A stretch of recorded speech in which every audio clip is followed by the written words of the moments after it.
NFL drama. Shedeur Sanders reveals why his time with Browns is short. Shedeur Sanders just made a shocking statement about his future with the Cleveland Browns. NFL fans are buzzing after his revealing comments suggested he might not be in Cleveland much longer.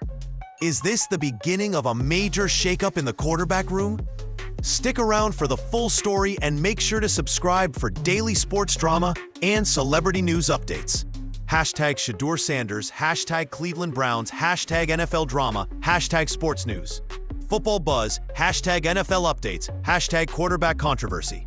NFL news, sports drama, quarterback drama, NFL rumors, athlete controversy. Sports buzz, Shedeur Sanders is rumored to be headed to the New York Giants, and the reason behind it might be the most shocking betrayal Cleveland fans have seen in years. According to multiple insiders with direct knowledge, Sanders has made up his mind. He's done with the Browns. And this isn't some rookie overreaction or emotional outburst. This is a well-planned, behind-the-scenes decision driven by months of calculated disrespect, broken trust, and what sources are calling a completely fractured relationship inside the Browns locker room. The quarterback who outperformed expectation at every turn, who dominated training camp, who lit up preseason. That quarterback now wants out. And the most shocking part? It wasn't because he failed. It's because he excelled, and they still wouldn't let him shine. Sanders reportedly told trusted confidants that he would rather sit than stay in Cleveland. Why? Because Kevin Stefanski allegedly refused to give him a fair shot, sidelining him from reps, ignoring red zone dominance, and favoring other quarterbacks who underperformed. This wasn't bad luck, it was systematic exclusion by design. Now, the front office is scrambling. Ownership is in panic mode, and multiple teams, including the New York Giants, are circling aggressively, preparing massive trade packages to rescue Sanders and turn him into the franchise cornerstone he was always meant to be. This isn't just a quarterback controversy anymore. It's a complete meltdown, one of the worst in recent league memory. And the deeper you dig into the facts, the clearer it becomes. Cleveland might have just handed away a generational talent for nothing. So how did it spiral this fast? And can it even be fixed? Let's get into it. The moment the story leaked, it shook the league. Shedeur Sanders wants out, and this time it isn't a rumor. Sources with direct access to Sanders' camp confirmed what fans had only whispered. The rookie quarterback who dominated on the field no longer sees a future in Cleveland. This wasn't said in a press conference or hinted at in a vague social media post. It was shared privately, quietly, and with complete clarity after Tuesday's practice. Insiders describe Shadeur's tone as resolute, almost relieved, as if this decision wasn't sudden, but the conclusion of a long, frustrating process. His message to those close to him? Simple. I'm not pretending anymore. I'm done here. This was not some heat-of-the-moment meltdown. It wasn't triggered by one rough day or a single argument. It stemmed from weeks, months of systematic exclusion and a clear sense that no matter how well he played, he was never going to be given a real shot. Sanders reportedly came to Cleveland expecting professional development, competition, and a chance to grind his way into the depth chart. Instead, he was handed a script already written, with his name nowhere near the lead. Despite topping every measurable metric in camp, completion percentage, TD to INT ratio, QB rating, Kevin Stefanski refused to acknowledge him.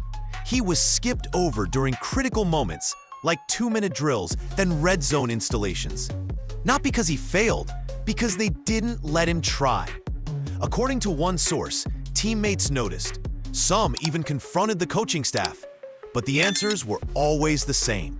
Empty coach speak about developmental timelines. Translation? Performance didn't matter. Politics did. That's when Sanders made up his mind. He didn't just feel unwanted, he felt expendable. And that moment, it rewrote everything. Shedeur Sanders didn't show up to Cleveland with excuses. He showed up ready. From day one of training camp, insiders say his focus was unmatched. Early film sessions, precision in walkthroughs, vocal leadership. He wasn't acting like a rookie trying to keep up. He was acting like someone who expected to lead. And on the field, he backed it up. In red zone drills, he dominated. 7 straight touchdowns against the first-team defense, 0 turnovers, fast reads, clean execution. Wide receivers trusted him. Even veteran defenders admitted, off the record, that Sanders looked sharper than anyone else under center. So when it came time to rotate quarterbacks for red zone reps the following day, you'd think Shaduer would get the nod, right? Instead, he was moved to the scout team. And Joe Flacco, who'd thrown interceptions in the same session, was given extended reps with the starters. Dillon Gabriel, who couldn't score once during his red zone sequence, still ran with the twos. Shaduer, back to third string, again. It wasn't a quiet move either. Players noticed. One veteran reportedly pulled Shaduer aside afterward and said, "That wasn't about football. That was personal." And it wasn't the first time. Throughout camp, he was skipped during 2-minute drills, paired with offensive lines made up of players who would be cut days later. Even in preseason games, he was given limited time with subpar personnel, and still delivered. The question became unavoidable. What else did he have to do? The answer, it turned out, was nothing, because no performance was going to change the outcome. And once that reality hit, Shaduer stopped preparing to compete and started preparing to leave. Behind the scenes, this wasn't just a player getting benched, it was a power struggle. Sources now say Kevin Stefanski never wanted Shedeur Sanders in the first place. The selection reportedly came from ownership, not coaching. Word inside the building is that Stefanski preferred a traditional pocket passer, like Joe Flacco or Dillon Gabriel, to fit his rigid scheme. But the front office saw something else: star power, early edge athleticism, and a media magnet in Sanders. From the moment he arrived, Stefanski's behavior wasn't openly hostile, but it was cold. No eye contact, no direct feedback, no empowerment. And the deeper Sanders impressed the locker room, the more deliberate the distance became. To Stefanski, this wasn't just about a quarterback. It was about control. The coach who preached team-first values was suddenly more focused on preserving the hierarchy than nurturing performance. Players were confused.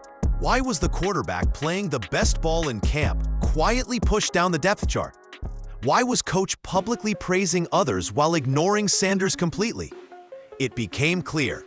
This wasn't a competition. This was a lesson. Sanders was supposed to wait his turn, to learn humility. But what really happened was something worse.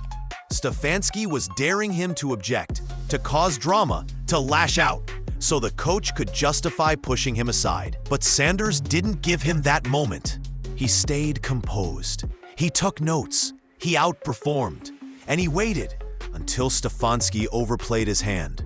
Because once your own team sees the injustice, the narrative shifts. And now, with the locker room watching, the media circling, and fans demanding answers, the strategy meant to solidify Stefanski's power might be the very thing that destroys it.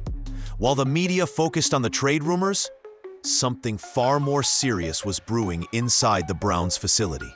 The locker room started turning, quietly but forcefully. At first, it was just whispers. A few veterans asking why the guy performing best in camp was getting the fewest reps. Some shrugged it off as rookie politics. But then it got louder.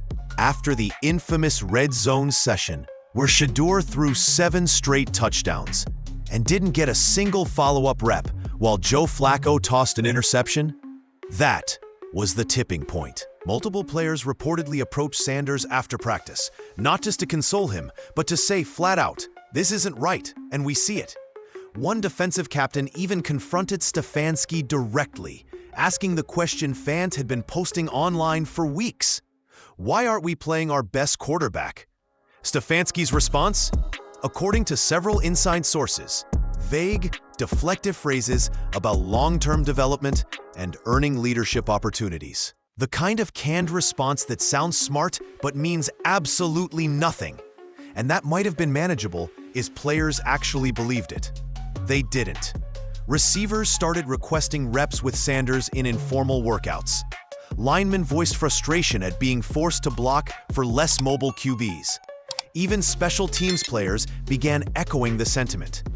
How are we supposed to take this season seriously if our best guy is holding a clipboard? Tensions rose, morale dipped, and the unspoken truth became impossible to ignore. The locker room had chosen its guy, and it wasn't the coaches. Suddenly, Stefanski wasn't just at odds with a single rookie. He was out of sync with his entire unit. And in a sport built on trust between players and coaches, that division becomes poison. While Cleveland scrambled behind closed doors, New York saw opportunity. As the Browns lost the locker room, the Giants quietly entered the chat. And what started as rumors quickly turned into something much more serious. League insiders now believe the Giants are not just interested, they're all in.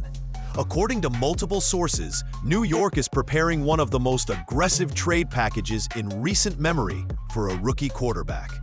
We're talking multiple first-round picks, a starting quarterback, and a proven pass rusher. That's not a flyer. They're preparing a franchise-defining investment. But this isn't desperation, it's calculation.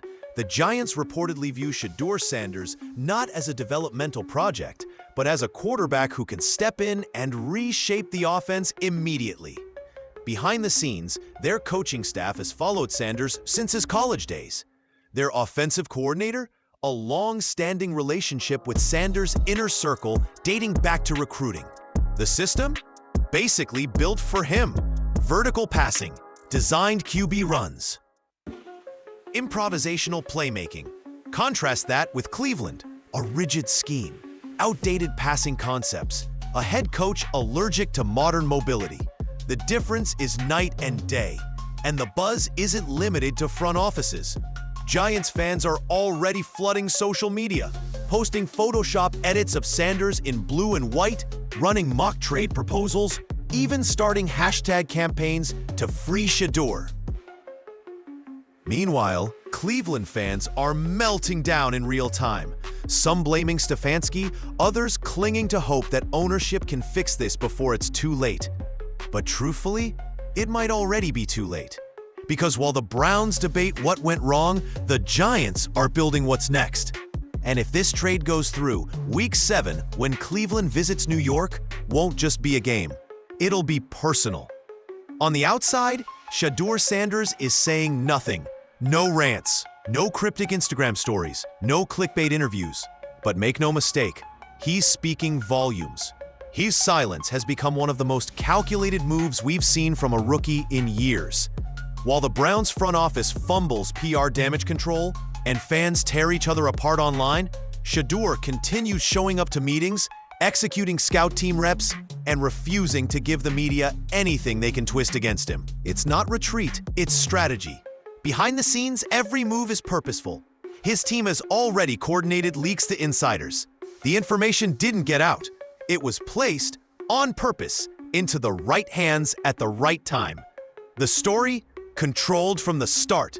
While Stefanski avoids eye contact in team meetings and filters every instruction through assistants, Sanders is documenting every moment, every slight, every opportunity stripped away. And he's letting the league see all of it, without ever saying a word. That kind of posture, that's not rookie behavior. That's veteran media awareness. And it's working. Public opinion has flipped. Fans see through the development timeline excuses. They've watched the film. They've seen his performance. Now, it's Stefanski on defense, and Sanders holding all the leverage. The Browns wanted him to break character, lash out, look immature. But all they did was give him the perfect storyline. The silent star who refused to be disrespected and walked out on dysfunction with his dignity intact. So what happens if he lands in New York? Simple. Every Cleveland loss becomes a trophy. Every Giants win becomes proof. Every highlight reel pass becomes quiet, calculated revenge. And Sanders never had to say a word. This isn't just about Shedeur Sanders. It's about what his situation represents. Across the NFL, front offices are watching Cleveland's collapse and reconsidering how they manage young talent. Because if a rookie QB can play lights out, gain the locker room support, and still get shut down for politics, that doesn't just shake player trust. It shakes the entire system. For years, NFL rookies were expected to keep quiet, wait their turn, learn from the bench. But that approach doesn't work anymore. Not in an era where players are brands, not just helmets.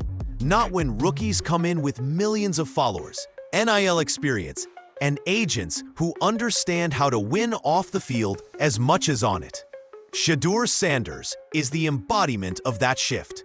He walked into Cleveland not just as a fifth-round pick, but as a quarterback who expected respect. And when he didn't get it, not because of talent, but because of internal politics, he didn't lash out. He documented it, controlled it, then flipped the entire narrative.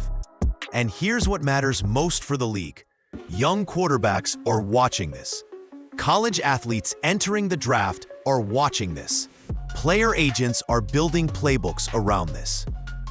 Don't wait to be handed a shot. Take control of your story. What Cleveland thought would be handled quietly has now become a warning sign for every other team. If you mishandle a generational talent, he will not sit quietly and suffer. He'll walk and take your entire reputation with him. If the Giants land Sanders and let him cook, this saga won't just be a one-time embarrassment. It'll be a blueprint. At this point, there's no spinning it. The damage is done. The Cleveland Browns didn't just mishandle a quarterback prospect. They burned a bridge with a future star before he could take his first real snap. And now, they're scrambling to keep fans from jumping ship while the rest of the league watches their dysfunction unfold in high definition. Meanwhile, Shedeur Sanders looks like a player not running from adversity, but running toward opportunity. If this trade goes through, and all signs say it will, he won't walk out of Cleveland bitter or broken. He'll walk away with his reputation intact, the respect of his peers rising, and a new franchise ready to treat him like what he's already proven to be, the future. Whether it's New York or somewhere else, that new chapter will begin with momentum. Because the way he's handled this saga, it hasn't weakened him, it's elevated him. Coaches around the league won't see drama, they'll see maturity, they'll see leadership, and they'll remember how, even under obvious sabotage, Shaduer stayed focused, quiet, and dangerous. Cleveland, on the other hand, they'll be left with another what if, another name on the long list of quarterbacks that could have been it, if only they'd gotten out of their own way. This saga isn't just a headline, it's a warning. Culture matters. Leadership matters. And when you have greatness right in front of you, you either nurture it or watch it rise somewhere else. One franchise is about to lose everything. Another is about to gain a cornerstone. And Shedeur Sanders, he's not just leaving Cleveland. He's launching the next chapter of his legacy.